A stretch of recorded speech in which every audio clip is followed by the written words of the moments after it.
Hello, good morning, ladies and gentlemen. National Archive, where the Constitution is kept. And which movie did you say is acted here? It was National Treasure. National Treasure. It's the last day in Washington, D.C. So today I'm taking tours with Unscripted, right? Yep. Unscripted. And it's the Simps. Is it the Simpson or the Simps? Which one? Simpsons? Yeah, the tour itself. Yeah, they're in there. Okay, so we're gonna see the National Museum. Um, what else did you say? Yeah, we've got natural history, Natural. American history, and then we've got the space. Okay, the natural history, the American history, and then space museum. And I'm so glad that I got to really learn about the history of America. And that there, let me turn the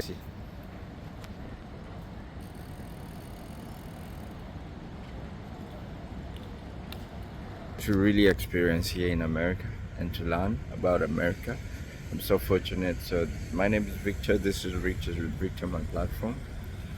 And yeah, I hope you guys have been enjoying the videos and what I'm sharing with you guys. It's actually a very beautiful day. The sun is out. I should have my sunglasses actually. It was ridiculously hot. Mm.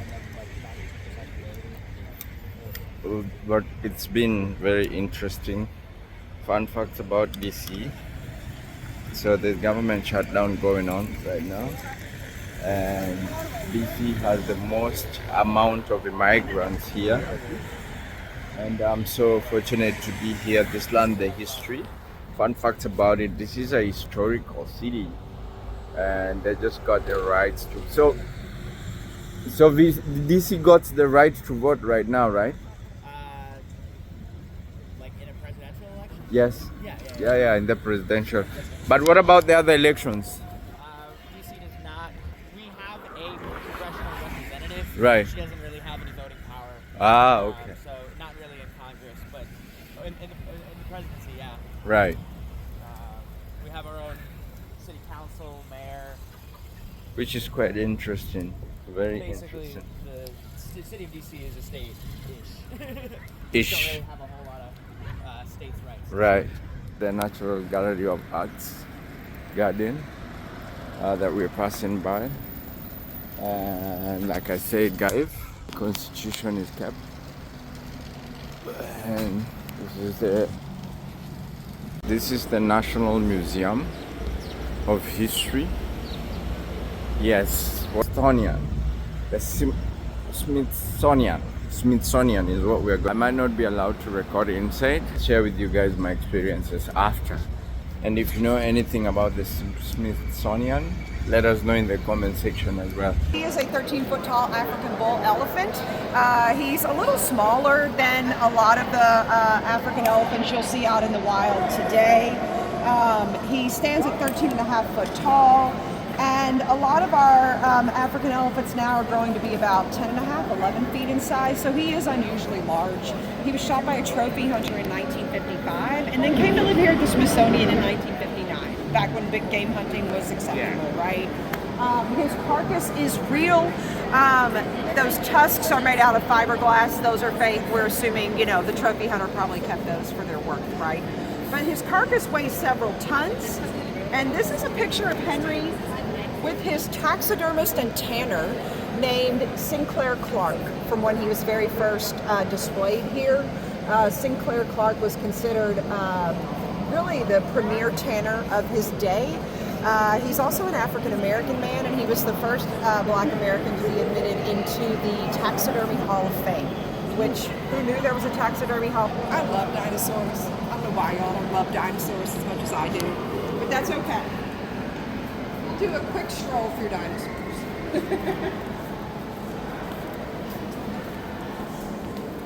So we're going to the dinosaurs. So we're gonna go this way. So which African country was Henry from? That's a good question. I am not sure. Ah, okay. Where you are in Kenya, are there, there yes, are elephants yes, roaming there are a lot wild? of elephants, yes. Yeah. I have not got to visit Africa. I would love to do a safari to You should, see with those me. animals in person with you. Yeah. Will you be my tour guide? Yes. Okay. You got a deal, Victor. On a single day, evolution changed course. An asteroid smashed into Earth, triggering a massive extinction. Dinosaurs. Because we are huge dinosaur fans, I'm going to highlight a few. This is actually 3 fossilized dinosaurs on display in one space. So what we have is a mosasaur. That's this long sea monster-y looking thing, right? And then within his stomach is a plesiosaur, this little patch in here. But then there are also bones that came out of that they found within the stomach of the plesiosaur. Bones. So you have, three separate, ancient fossils here in one display, which is kind of fun. I'm going to head this way. It just reopened in 2019. So when you say reopened, was it closed? Yes, it was closed because they were preparing to put on display this T-Rex that we're going to see right over here. Okay. This T-Rex is known as the Wankel T-Rex. She's named after the woman who found her, a woman named Kathy Wankel. She lives in Montana. She was boating with her kids, like small, canoe or kayak. They pull over to one of those little land masses. The kids are digging for dinosaurs, but it's Kathy who finds a bone that she thinks, this looks kind of interesting. So she digs it up. She takes it to the Museum of the Rockies in Bozeman, Montana. Says, hey, I found this bone. I think it looks kind of unique. In Montana, you find dinosaur bones all the time. Like, that's a problem, right? The bone she found makes it up the way to the curator. And he says, yeah, Kathy, could you show me where you found this bone? Because she had just handed him the arm bone of that T-Rex. So it was found on federal property. It was on military land. That curator got to go out and lead the excavation himself. When it was found, it was the most complete T-Rex that had ever been found. 1988. Over 85% of it was intact. So a huge amount.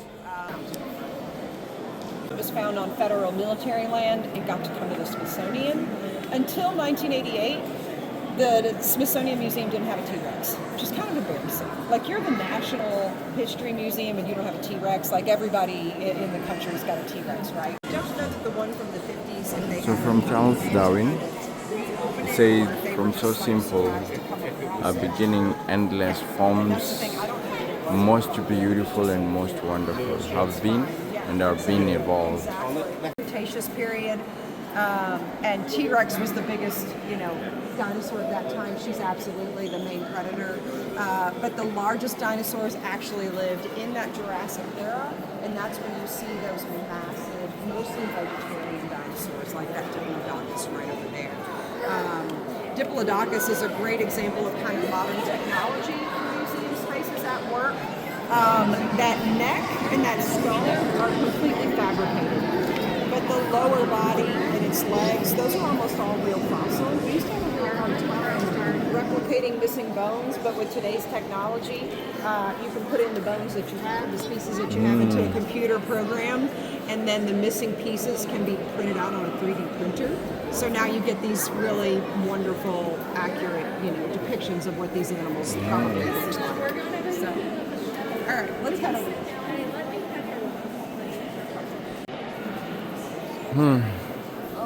Interesting. What do you guys think? Have you ever visited here? And what is your Forward experience? in time now to the Ice Age. That's when we start to see animals that look a lot like animals we have today, but of course are massive in size. Things like the woolly mammoth, kind of a distant cousin of our, elephant today. This is another great specimen in that most of it is real fossil, including that skull. The tusks, of course, are fabricated, but you do get a great idea of, how large this animal was. Have you seen some of that recent DNA work they've been doing with the woolly mammoth? They pulled some DNA out of a woolly mammoth and they made a woolly mammoth mouse. What? Mouse. I hear something about Did you hear about that? Technology. The mouse is really cute because he's a little mouse, but he's got brown, furry, woolly mammoth hair. But some of the scientists are hoping to, reintroduce this animal because it did go extinct technically in our lifetime, and they think that our early human ancestors helped contribute to its extinction. They think it could be a viable thing to. Yeah, exactly. They were hunting them for meat, for fur, for a variety of uses. Not saying they weren't needed by those early humans, but the idea being that if we were the ones who potentially drove them to extinction, do we have a potential responsibility also to try and recover them? That's one of the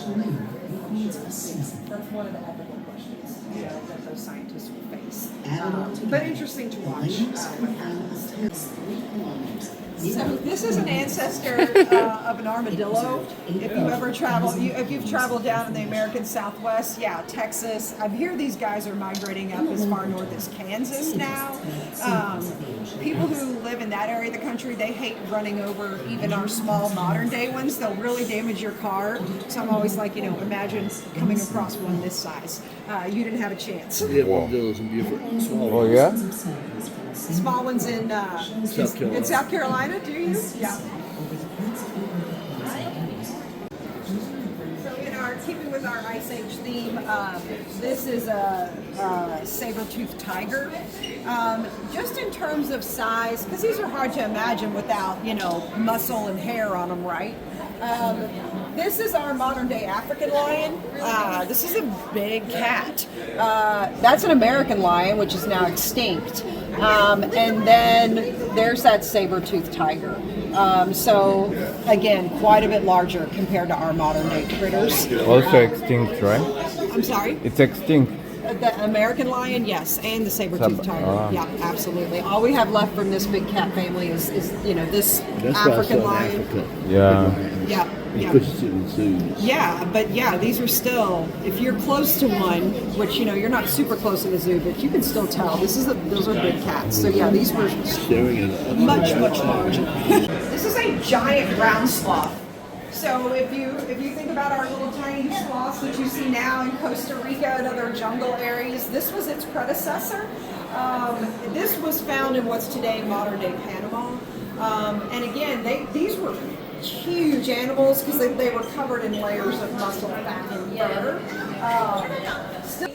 They've got these weird long arms. They were slow moving across, the frozen tundra, but it did allow them to pull down vegetation. Yeah, and they managed to live well. Exactly. Why is it your I favorite? think it's so strange. The sloths that we see today are like tiny, cute little furry things, and then there's this massive, creature, behind us that was its predecessor. An actual North Atlantic right whale.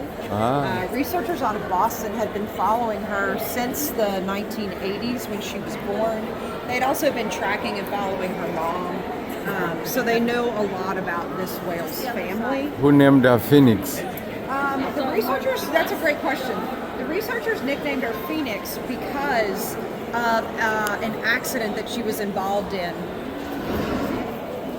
Phoenix. Hey, Wallace and Tim, we're right over here when you guys are ready. One of the dangers that these whales face, they get struck by our ships and shipping lanes. Right. But they also sometimes get tangled in massive fishing nets, and oftentimes they'll suffocate in those accidents. This particular one, Phoenix, was caught in a fishing net, and somehow she survived, and that's where she got her name, Phoenix. Wow. Phoenix was, so was the mother, and they can follow her. Her babies have been tagged. She had 3 babies. This is interesting. Into the deep ocean, and I wonder what you guys think. Have you been here? Smithsonian? Yes, look at this. And I wonder what the world would be if some of these extinct creatures would still be there for us to really see, not just in museums, but in real life. But it's also interesting. I don't know what you guys think about technology being able to replicate some of these creatures and then display them, not in form of the real ones, but the skeletons of them, to just give us history of what existed.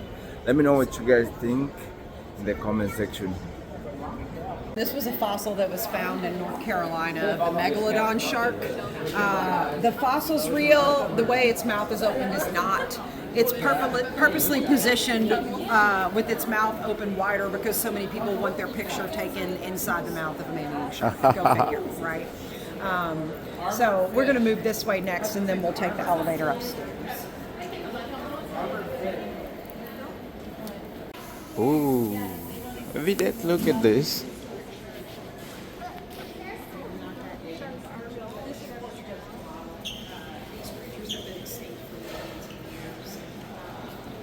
But it's built at about the size that they believe, the largest that they could have grown. The model's built at 50 feet. So these guys were feasting on everything in sight. Other sharks, whales, sea turtles, etc. Insect Zoo of Hope Diamond. So, well, we'll talk a little bit more about it once we get So I hear this is, Yeah, this is my favorite gift shop. That's where all the sparkly things are. that's a gift shop? Yes. Yeah, I have a favorite gift shop. I don't know.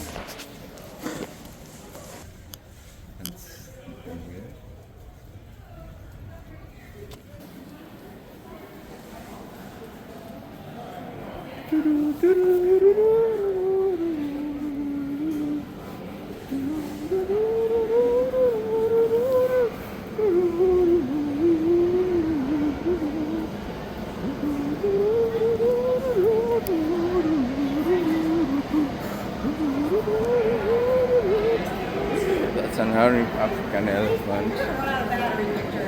Sorry? You're gonna run out of battery. It's alright, I've got a power pack. Okay. Thank you. That's funny. So,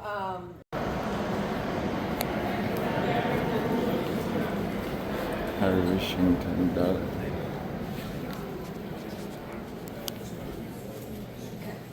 so step on in here. The gem rotates, so it'll come to us whichever window we happen to stand at. Now, I mentioned when it was found in the 1600s, it was actually over 112 carats in size. Today it's 45 and a half. So it was well over, twice the size that we see it today. But King Louis XIV, he has it trimmed down the first time by his court jeweler to be about 80, 90 carats. So it's still twice the size that it is today. But again, under the reign of Louis XVI, French Revolution occurs, and this gem along with many of the other French crown jewels, are stolen, right? And it goes missing for decades and decades. It actually shows up one day after the statute of limitations that would have declared it, if it was found that it was stolen and should be returned to France. It shows up a day after that statute of limitations expires in the hands of, take a guess, Royal family. King George. The natural history. Now we are at the American history of America. We do a lot of time hopping in this museum. This museum has on display over 1.5 million items are in here. So we're going to just go scratch the surface, of course. Everything that we'll talk about in this gallery is related to the War of 1812, specifically the summer of 1814. That's when the British stormed into town, burned the city down. Yeah, this is this I did before. Oh, yeah. No, you've never heard about that, have you? So the British stormed America and burned the city. Well, we started the War of 1812 with Britain. They didn't start it. We started it. I like that. It's the truth. We started it. And we had burned down some of their property in what is now, it was York then, parts of Canada. And so in retaliation, they stormed into D.C. They burned down the Capitol. They set fire to the White House where President Madison and Dolly Madison were living. While all this is happening, Francis Scott Key, the man who writes our Star-Spangled Banner, is living here in D.C. He's a lawyer. He'd served as Attorney General for the district for a while. So it's pretty devastating to see the nation's capital burned to the ground. It's still very young at the time. but DC's not as important operationally as a lot of our other cities. The Port of Baltimore is incredibly important to our day-to-day operations as a country. It's one of our major shipping ports, and of course that's one of the reasons that we're in the War of 1812. Anyway, you'll have to put that away. What we did was ask the sculptor to create an image of George as a god. So this is what we got. They probably should have been a little more clear. Put him in some boots, you know, maybe put a shirt on him. That would have been a good idea. But that's how we end up with this very odd image of George. He is quite muscular in this photo. This stood in our Capitol building for many years, believe it or not. Above So this is the original. Yes, yeah, it was completed in 1941. It's Before or after solid December? marble. I'm sorry? Before or after December? I want to say I think I shared with you guys when I visited George Washington's yesterday in the previous video, and so it's good to see his monument. the Smithsonian event. Well, at first they put it outside. It sits on the east front of the Capitol for years and years, but then it was donated to the Smithsonian in the 1960s, and it was actually put in this building while it was being constructed. So it was placed here when the infrastructure was going up and the walls were poured around it. Whoa. It'll probably sit here forever now, because if you look around, I'm not sure how in the heck we would get it out of here, right? So here our friend George sits. Thank you. This is my dream job. Not what you think of when you picture an old antique writing desk, but you know, Jefferson was a designer amongst many things. He designed this desk and had it built for him, so he had something to travel around with that he was comfortable writing on.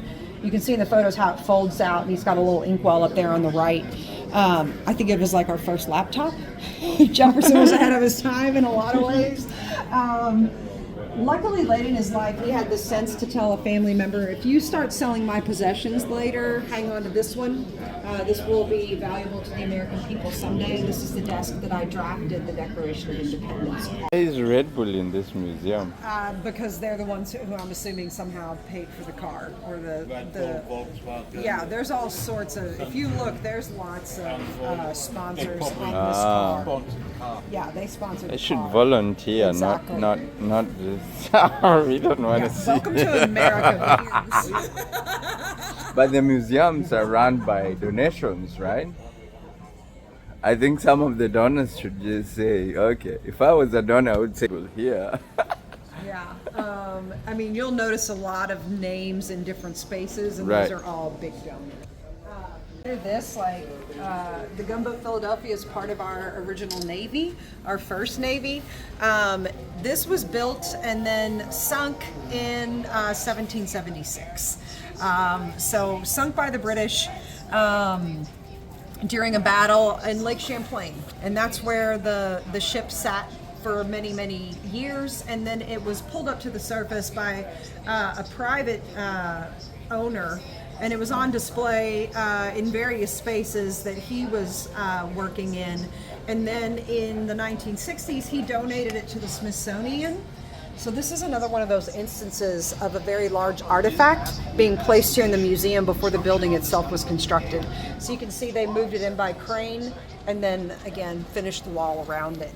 Now it used to be kind of an open air space. You could walk up on a ramp kind of close to it.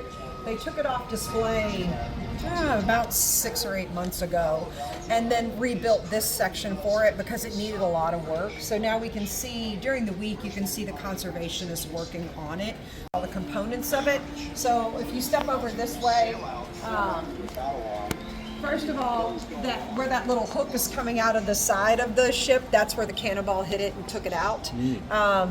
This is a great model of what the ship originally looked like. Over 40 men served on this ship.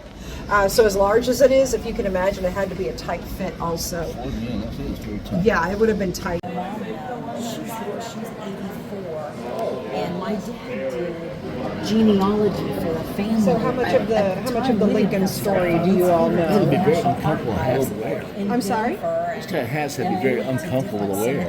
It might have been. And it's very worn and, and then worn, obviously. in It was our originally book black, that we like have the at rest the of his house, outfits he wore. he's the It was made out of a listening beaver pelt. for the Civil War that were only But 7 all days this takes long. place just 5 You know, they days could after the enlist, Treaty at Appomattox, I the treaty guess. that ends the Civil War when They're in Robert E. Lee Arkansas. That surrenders. tells you one thing. They could enlist for like 7 And much days of at a D.C. is time. celebrating, but there's still a lot of Confederate sympathizers and agents living in and around D.C. The Lincolns decided to go to the theater to celebrate the end of the war. When John Wilkes Booth hears about that, he's a famous actor. He's performed at Ford's Theater many times. He knows the theater well. He does some early preparations to the presidential box, and then he also knows the play very well. It's a comedy called Our American Cousin. So he knows there's a laugh line that's delivered at the end that usually has the whole audience laughing. He takes that opportunity to slip into the presidential box. He's less than 12 inches from Lincoln. When that laugh line is given and the audience is laughing, he takes that time to deliver that single shot to the back of Lincoln's head. Yeah, so the tour I was on last night Wow. wasn't his Lincoln's son supposed to be with the family. One of the sons is across town. The younger son is across town watching another play when he's assassinated. The people who were supposed to be with Lincoln in the box was Ulysses S. Grant and his wife. So part of Booth's plan is to assassinate Lincoln and also Grant. His co-conspirators, he's put them on another task of assassinating the Secretary of War. So he's really, his plot is to overthrow the government at that time. Who's second in operation? I'm sorry? Who's second? Ulysses S. Grant. He's second in operation. Yeah. Apparently he was quite a speed demon. He was always being pulled over for reckless harsh carriage driving or speeding. So these were the presidents. Trump, Biden, Obama, George Washington, William J. And we had George Bush, Ronald Reagan, Jimmy Carter, Gerald, Richard, London, John F. Kennedy, Dwight D., Harry S., Franklin D., Habib, Calvin, Warren G., Woodrow William, Theodore William, He's got a strange story also. He was born in 1790. Grover, Benjamin, Hoover, Chester, Grandson. The grandson who died James, this year. Ruth Stafford, Ulysses, Andrew, Abraham, Lincoln, So, James, Tyler, Buchanan, Franklin, Ralph, Zachary, James, John, Tyler, William, Martin, Andrew, Quincy. when he had 8 I children, want to just take a kind of a quick walk through the First Lady's 30 gallery, years younger. and then we'll head over He to has the 7 more gallery. Does that sound James, good? James, Homer, I'm assuming that George. you're not going to. One of his sons The original First Ladies.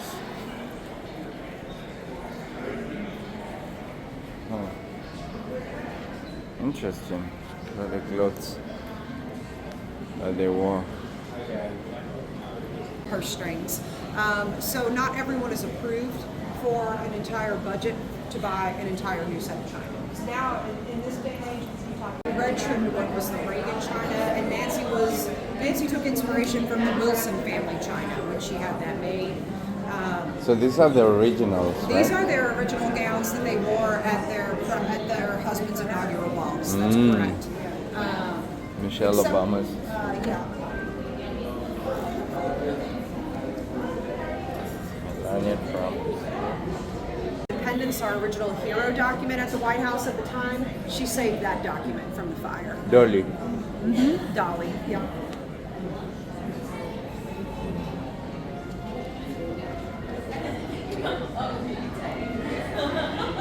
Guys, so this is where the pop music history is reserved, and I won't really take much time in here, but I just want to take you through it. Wow, look at this. Debating and expanding nation debates over la expansion nationale. The United States Republic Empire. Survived the onslaught of the cavalry that surrounded the whole treaty territory. Whose gown is this? Along a woman's strong ambition. So let's find out about this gown right here.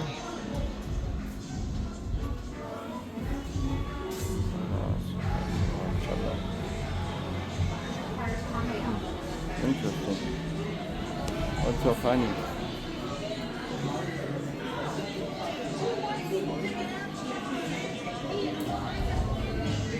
Oh, nice.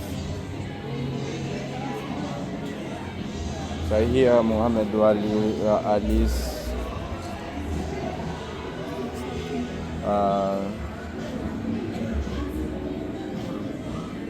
boxing gloves are also here.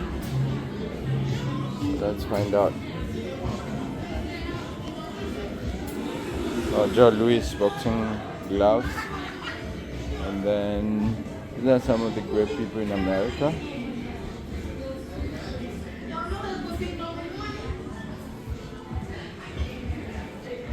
Muhammad Ali. There we go.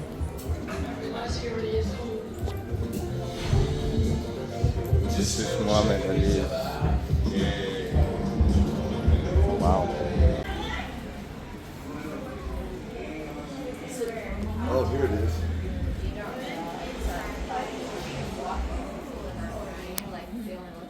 Let us know if there's something you know about this or relate to common current. Exciting. This is a museum. It's a real pop museum.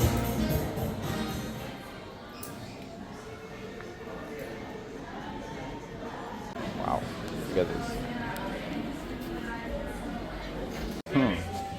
Interesting.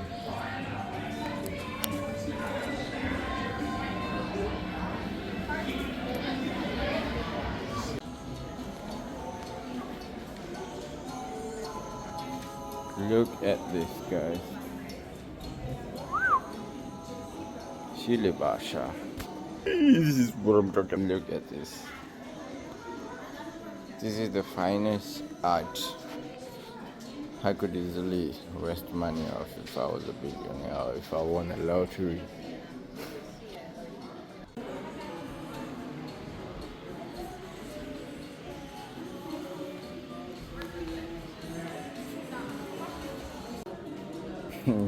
Look at this.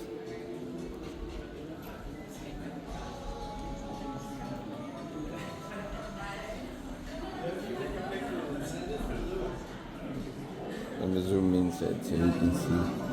Look at this.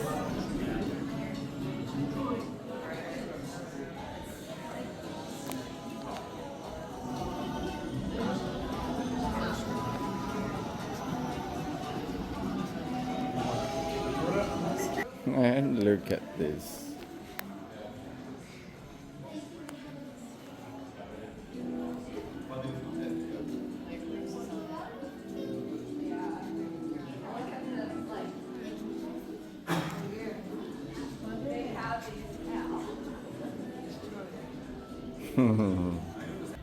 Guys, let me show you something exciting. Look at this. Look at this. It's the American History Museum. When you're building a car, you're sharing a lot of things. You need a lot of people. You make a lot of friends. You have something in common. You're becoming part of the community. The back. Look at the back. And that's not enough. Let me show you something else.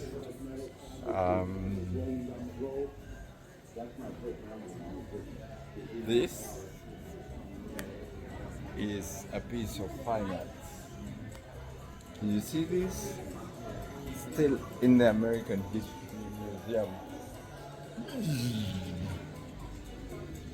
That's amazing. Fantastic. So guys, exciting. the national history. We're just living the national American history. We did the natural history. Don't mistake the two: natural, national, and then now we're going to air and space, which is gonna be the last two. I hope you guys been learning. I also give my insights in different videos about some of the things that I've learned. It's a lot. I mean, some of it I need to learn, but I'll definitely share to the most. If you also have something to share, let us know in the comment section. Some of the questions I've asked myself is, why is the African elephant preserved here? It needs to go to Africa. And why is the Indian Diamond of Hope preserved here? It needs to go to India. Let me know what you guys think. Comment section. And then all the way down to the Lincoln Memorial, which is the last on the mall. Yeah, we are gonna take a walk to the Air and Space Mall, so the Capitol building, all the way to the Lincoln Memorial. Let me know if you guys remember what this is. And this is the National Mall you think about. When you hear the mall, you think about the mall, but the mall is actually this place here in DC with all the historical and the monuments and all these museums around here. So it's really been a very exciting adventure here. And so just learning about American history, which I've been ignorant about. Let me know if you're also ignorant about American history. But what I would say, the Western world, if you look at their history there, it's messed up. It's messed up. But one of the things is that they acknowledge what they did.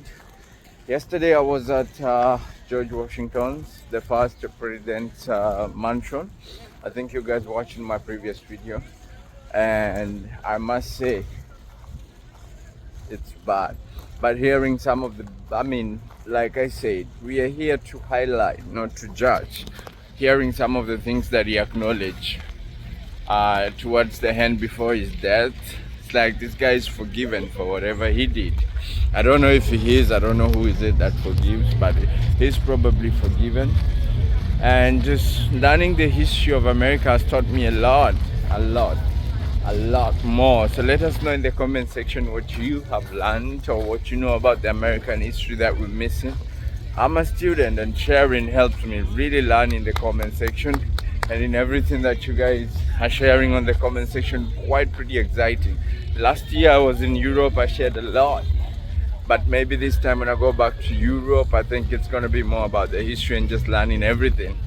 I was very random while I was doing Europe last year, and this platform has really helped me to learn a lot on what to share. And so I'm excited in this new transition of the new Victor, and oh, it's hot. The sunlight is too much, and so it's pretty exciting actually. One, to read some of your comments and to also be able to share a glimpse of what I'm getting. There's so much that I've experienced that within my stay here in the US, and I've learned, but most importantly about DC particularly.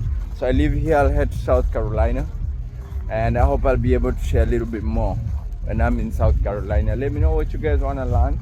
But this is my final day in Washington DC, where your decisions are made. Fun fact about what I've learned about DC. DC do not have voting rights, but except the presidential, they just received recently. Let me know if that is the truth.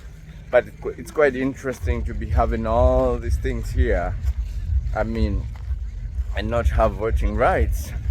So they have a mayor who, I don't know how it happens. I'll learn about it and I can share with you guys. But really quite interesting and very resourceful adventure out here in DC. So that's the Capitol building. Goes all the way to the Lincoln Memorial, and that's what's called the mall. The mall is not what you think as the mall, but this is some of the museums. There's so many museums along the mall. that I think I've said pretty much a couple of them, and I hope you guys are learning and enjoying. So if you come to the DC, if they tell you you're going to the mall, it's not where you go shopping. It's where the mall where the history and everything is preserved. So we are going to Air and Space. I hope you guys will enjoy Air and Space with me. It was called the National Museum, but what we call Arts and Industries Building now. So we'll keep going this way. It opened in 1881.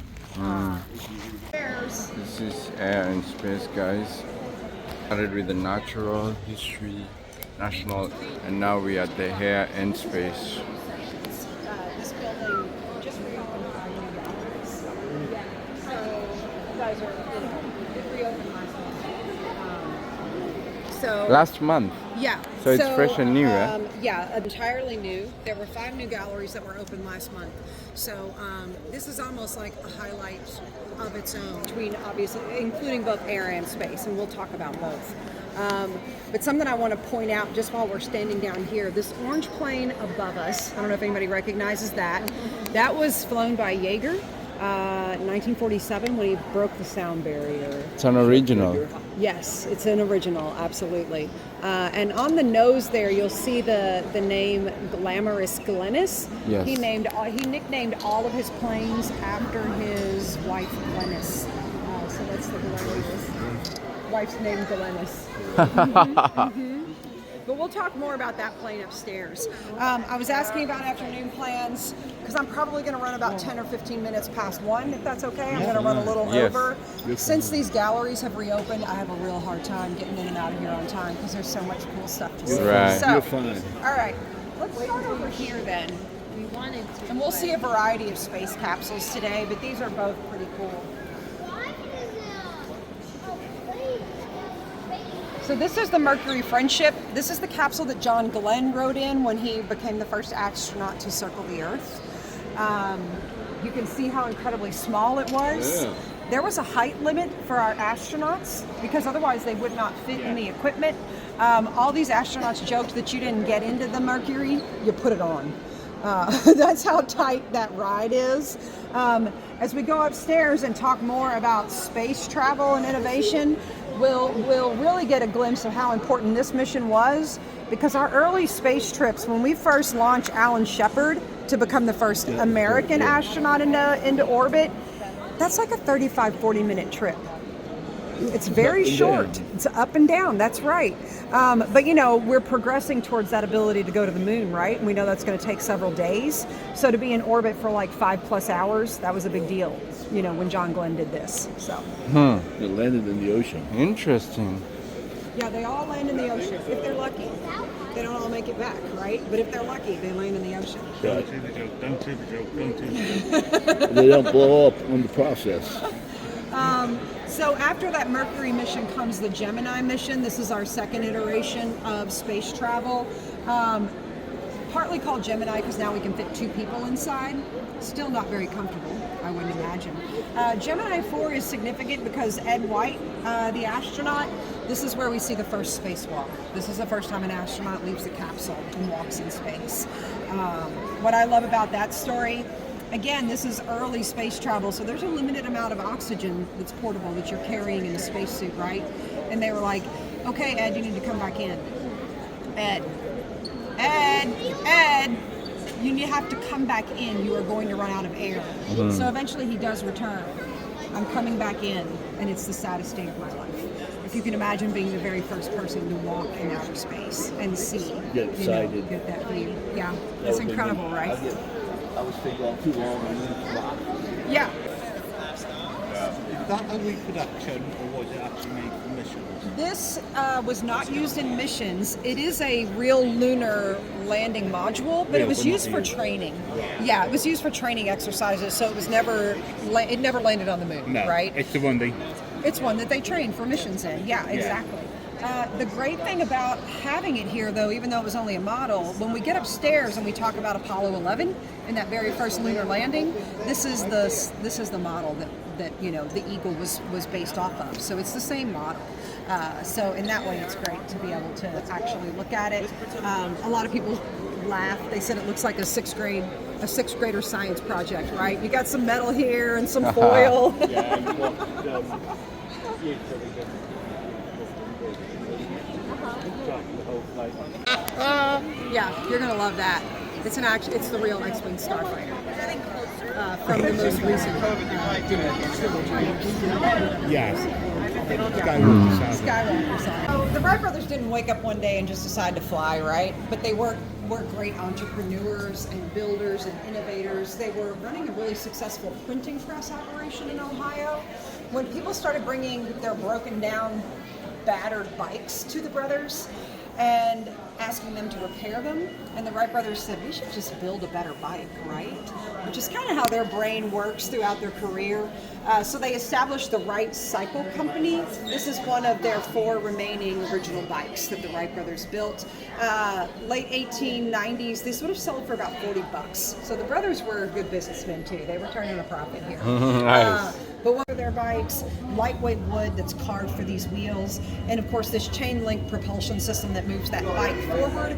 We're going to see that show up. A 1903 Wright Brothers Flyer that makes that first successful heavier than air man-powered, man-controlled flight. Kitty Hawk, Virginia, December of 1903. Kitty Hawk, North Carolina. Kitty Hawk, North Carolina. North Sorry. Carolina. Thank you so Outer much. Banks. You're going to catch me, of course. Yes, on the Outer Banks. So a few pieces have been replaced on this. You know, the wings, the rudder, those are made out of fabric. They're created out of muslin. Those have been replaced. They have 4 successful flights. The first one, they're only up in the air for about 12 seconds. They travel about 100 feet. By their 4th successful test flight, they were up in the air for just over a minute, and they traveled over 850 feet, like 2.5 football fields. That all took place in a matter of hours. So really successful first day of flight for these guys. There are a number of things that they invent that no one else had thought of. Wing warping is one of the things that they come up with, and we see that evidenced in a kite model like this. They were looking for more ways to control wings, and they're seeing birds. When birds hit a soaring stage, they don't just stop, right? They're always kind of shifting, tilting. Plane in the middle. And there's also great models of all 3 here in front of us. So they start out testing gliders like many of their peers are doing at the time. And then they go on to this 1902 glider. This is a really important piece. And we'll see it over here.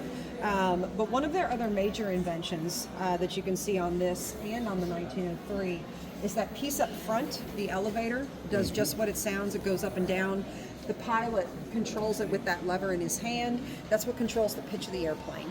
Again, technology that's still needed today. It's just embedded in the tail of your jets and that kind of thing. Ailerons. Ailerons. Off the wings. Yep. This 1902 glider is so important because a lot of people consider it the first actual airplane. In that 1902 glider, they were able to control the pitch, the roll, and the yaw. Those 3 elements needed for a controllable air flight. Authentic to the 1903 piece, this is one of the original propellers off of the 1903 airplane. Or they were going to get off of those propellers. So, you know, those numbers kind of balance themselves out, and the plane is able to take off. So their balancing started from the bicycle that you talked about. Yeah. The airplane is center of gravity. Smooth right here. That's where that wing was resting.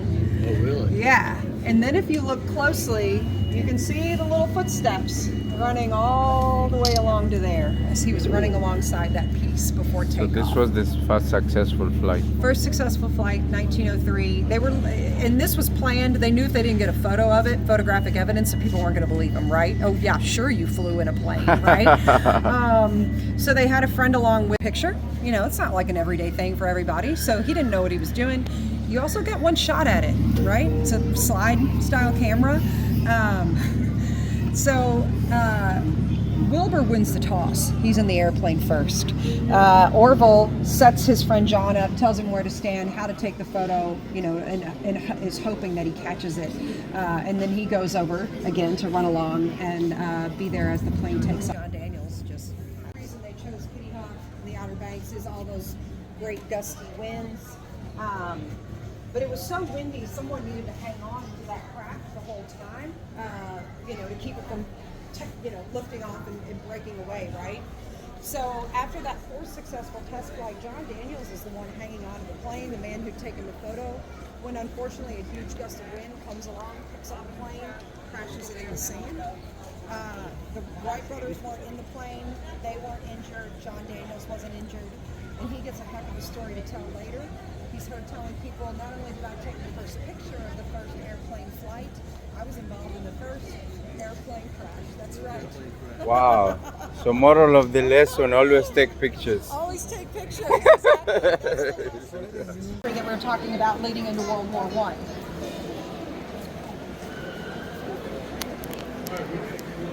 So we'll talk a little bit more about these if we have time. But essentially, you're seeing the evolution of American Air, right?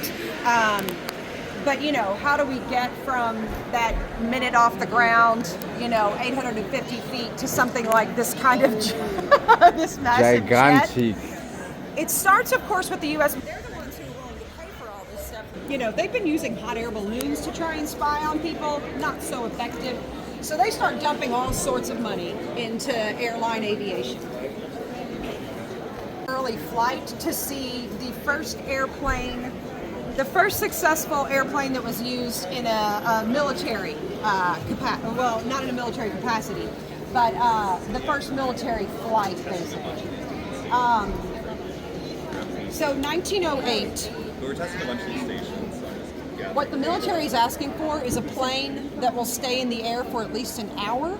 They want something that will travel at least 40 miles an hour and that will hold two people upright, not this laying down stuff that the Wright brothers, pardon me, were doing early on. And they're testing these right over at Arlington at an air base just across the river. And in 1908, Orville is up in the air with a retired service person named Lieutenant Selfridge. The test flight's going pretty well, and then the plane begins to falter. Wilbur manages to bring it down, but the plane does crash. Let's walk to this side. The waist down. He's the lucky one. Lieutenant Selfridge dies in that airplane crash. So he's noted as the first military service person who dies in an airplane crash in 1908. Military takes a step back, goes back to the drawing board, looking at what happened. The propeller had split on that 1908 Wright-built flyer. So 1909, they come back to the drawing board with this airplane, and this is the first military successful test flight. So wow. It's up in the air for over an hour. You can see where two people could sit upright. It travels at over 40 miles an hour. But keep in mind, it's only 6 short years from that airplane that we saw in the air to something capable, of what they did. They were really inventing, they had new airplanes coming out, in really rapid succession. One of the brothers was very good at the business side of it. Orville was always patenting things, so we kind of locked out other early American inventors. So they're the big names in air travel. Other things in this gallery, because we've got to exit and move on, are some of the international, pioneers of aviation. Get a little light in this space. This is interesting. Quite interesting. Yeah, I love this building. These airplanes above us. That Huff Dallin Duster, that's the earliest plane up there. It's from 1925. This is how Delta Airlines gets into the aviation business, with crop dusters. Oh, nice. Yeah. Is it an original? It is an original. Yeah, all of these are originals. Wow. Go ahead. Lindbergh's plane still here. It is now. It just came back on display. So your timing is good. We're going to go upstairs and look at that Sorry, next. I knew it was This opened a month ago. No, it's okay. It had been off of display while they were getting the next year ready. So until a month ago, only this part of the building was open. So everything that we see on the other side is brand new. See, I know, but Let's find out why it's your favorite. many reasons. I think it's hysterical, first of all. This is a Ford Tri-Motor. It's also known as a tin goose. It's built out of corrugated aluminum. So I imagine how bumpy this ride and noisy it must have been. 3 propellers on the front made out of corrugated aluminum. To me, it looks like you could take it apart if you had a Phillips screwdriver in hand, right? It looks very rudimentary. It looks like a Italian model from the 1930s. It's 1928. So I said it looks like. I know, I hear you. The other thing I love about this plane, though, this is what changes like recreational aviation for Americans. Because you look on the tail there, it says Ford. It's when the Ford Motor Company, who's highly trusted amongst the American public, puts their name on an airplane, that Americans go, oh, okay, we trust this. We can travel this way. Pilots love to fly it. People love to be on board, and this is what really changes, American air travel. St. Louis.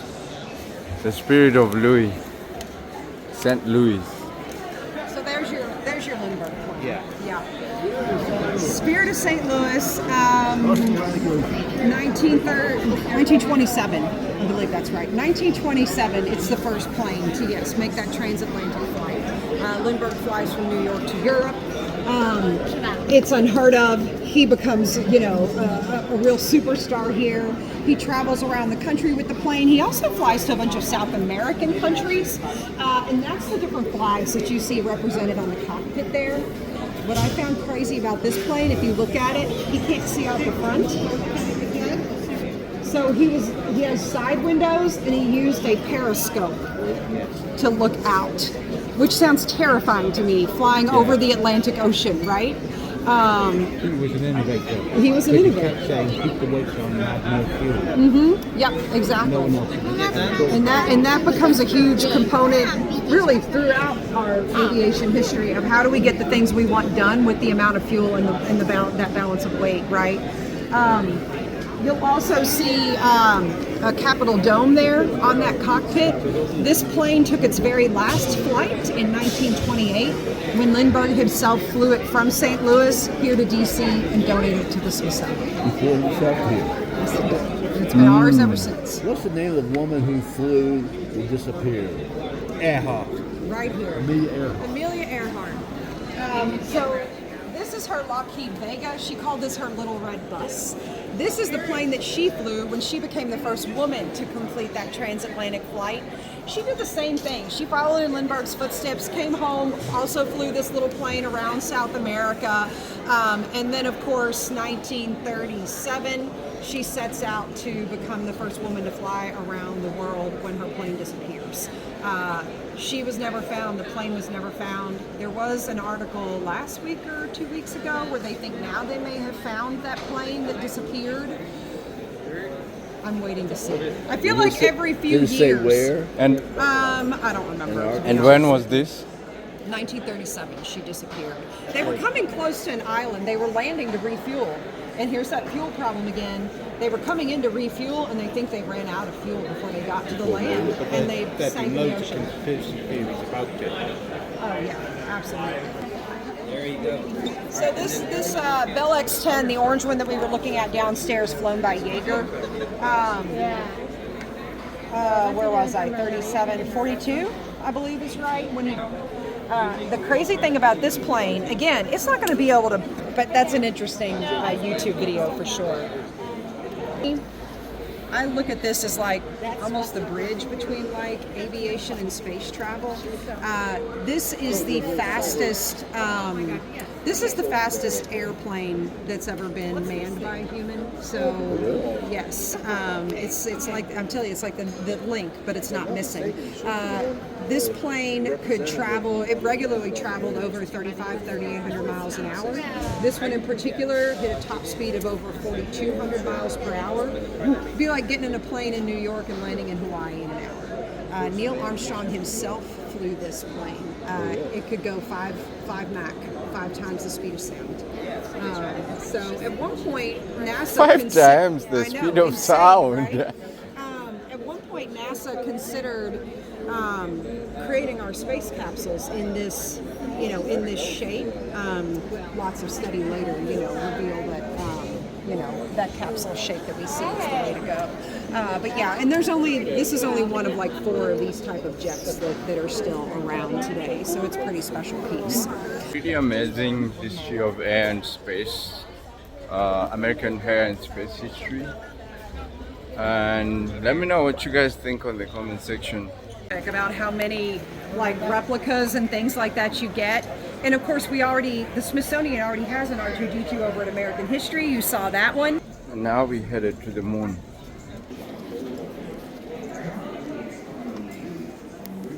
Let's get into the moon. Freedom. Yeah, so we saw the Friendship downstairs, that part of the Mercury missions. This was the first one, the Freedom 7, that Alan Shepard was in when he becomes that first American astronaut. We were talking about Kennedy and his vision to travel to the moon. All these things are born out of that space race when Russia beats us to the bank with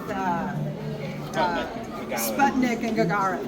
And Gagarin's spacesuit is downstairs also. You know, they think about actually landing a rocket on the moon, which, you know, is absolutely asinine. That was the Germans' idea, wasn't it? That I don't know. It was German. So just figuring out how to land on the moon. Right. Was a huge challenge.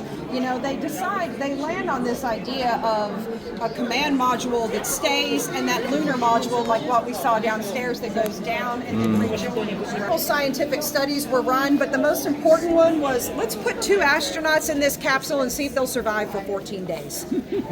Yeah, you want to sign up for that, right? No. Lovell and Borman are the astronauts in this capsule. They do indeed survive for 14 days. I think they go a little crazy. Lovell complains for years that it smelled like a 6th grade boys' locker room in this capsule. The way we're looking at it, their head would have been here, their legs are up in this position. But the other really important thing they do is they rendezvous with another Gemini mission. They tried to do that with Gemini 4 and failed.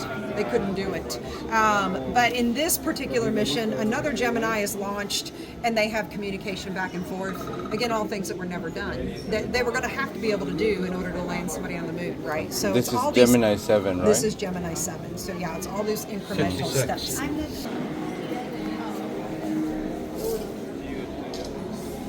So this is the suit he was wearing when he takes those first famous steps on the moon. Each suit was custom made for each astronaut, weighs about 75 pounds before the life support system comes in, then each one weighs about 200 pounds. If you slice these things open, pretty impressive technology for the late 60s.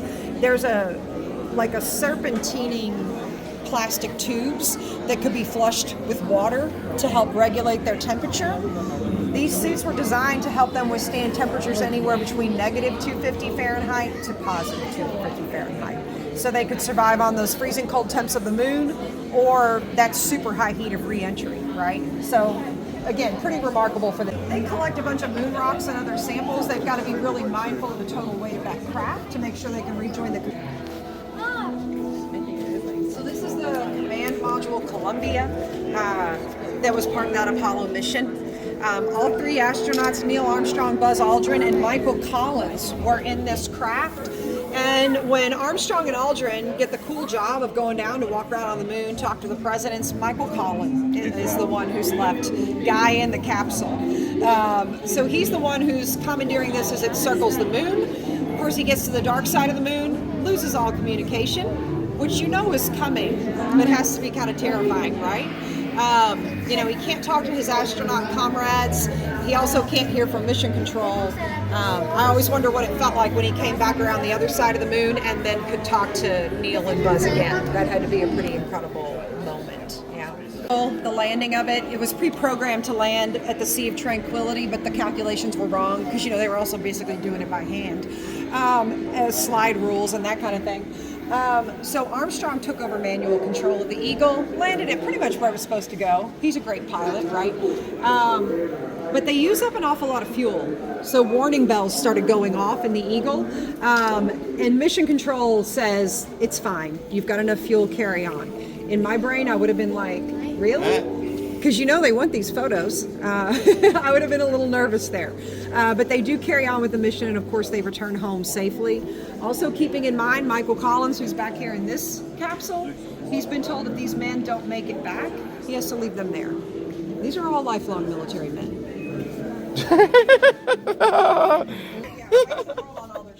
Armstrong and Aldrin wanted to acknowledge the Wright brothers' creation. They took 2 pieces of that 1903 craft that we saw downstairs with them in the Eagle, a piece of one of the wings and a piece of one of the propellers. So components of the original 1903 Wright brothers airplane got to actually land on the moon. And yes, that only took 66 years from that very first flight downstairs to that Wow. lunar walk. That's Isn't it honorable. amazing? So I love this view. Really, you know, it impresses upon us again the importance of technology. Without these heat shields, none of this is possible. And we see the damage incurred by this piece. This capsule alone weighs over 10,000 pounds. Wow. Yeah, so massive engineering efforts here. And later, you know, 2003, the Space Shuttle Columbia, it's part of the heat shield of that capsule that's damaged during launch, and they disintegrate when they come to re-enter. That ship exploded on re-entry because that heat shield was damaged. Like, this is a, you know, vital part of all the success of these kinds of things. So, all right, let's walk around this wall. Showcases those early Apollo missions. Everybody knows about 11. Most people remember a little bit about 13. There were 10 Apollo missions. They think the work of over 500,000 people was needed to make that possible. Of course, Apollo 1, Ed White, who we talked about downstairs, first spacewalk, him, Grissom, and Chaffee all died on the launch pad. That rocket caught fire and they died of fumes. The members of Apollo 2 stepped right up to, you know, for the next mission. Rockets and that innovation. If you look up, you're standing underneath what a Saturn V rocket would look like. That's the rocket responsible for our early Apollo missions. Still the largest liquid propelled rocket we've ever built, over 30 corner. You know, so you can see what that progression looks like. That little one on the very end, that's the Mercury Redstone. That's what launched Alan Shepard's capsule that we saw over here in the outer corner. 7.5 million pounds of thrust is needed to get these off the ground.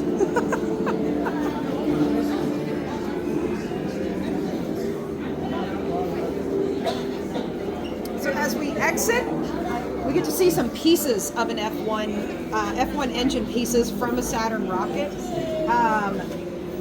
At the very end is the entry 1 stage.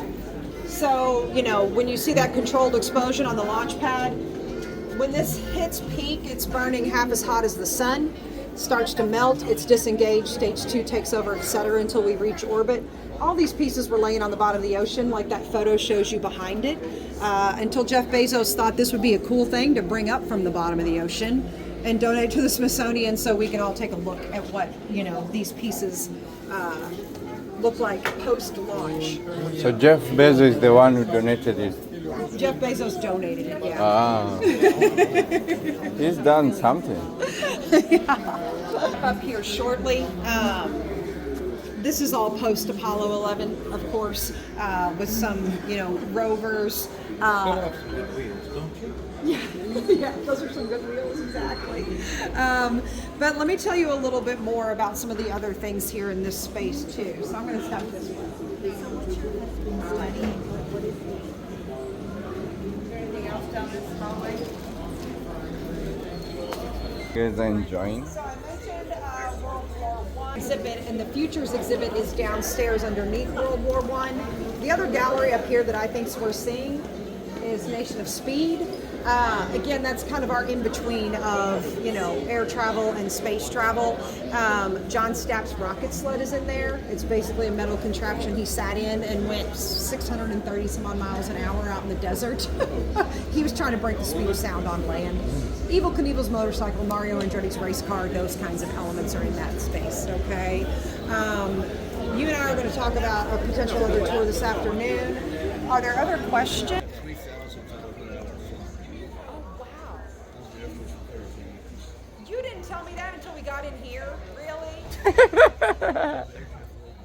Yeah. It was a great historical tour, and thank you very much. I hope I can use these videos on my social media. I hope you can too. Now, with your permission, I can. All right, Victor, you're in charge. All Put right. yourself in